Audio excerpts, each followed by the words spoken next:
After surgery, you will be given some prescriptions. You will be given oral antibiotics to take for a week, and you'll be given steroids in case you have violent spinning. Don't take the steroids unless you have violent spinning. It's normal to have some imbalance after surgery. When you go home, you will have a dressing. It will be a cotton ball covered with a Band-Aid. This will stay on for 24 hours, and then you will take off the Band-Aid.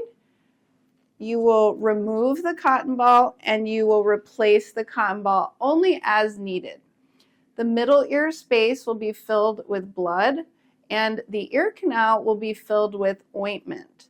The ointment will sometimes run a little after the surgery, so you can replace the cotton ball as needed. Your main instruction is to keep the ear dry from water for 3 weeks. I will see you 3 weeks after surgery, and I will clean the ear canal. Most people will have worse hearing after surgery due to that blood and the ointment, but at the 3-week mark, folks will hear better after I clean the ear canal. Your hearing should improve over a 3-month period, and at the 3-month mark, we'll get a repeat hearing test to see how your hearing's doing.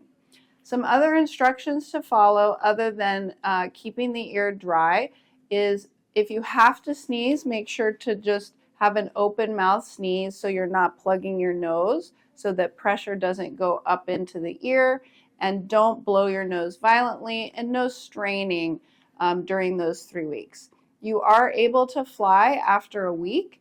Also, again, no other issues with exercise as far as heavy exercise is causing you to strain. It's fine to do some walks and some stationary cycling to get your heart rate up. But again, the main instruction is no straining to put pressure up into the middle ear space. So I'll see you after 3 weeks after the surgery in the clinic to check your ear.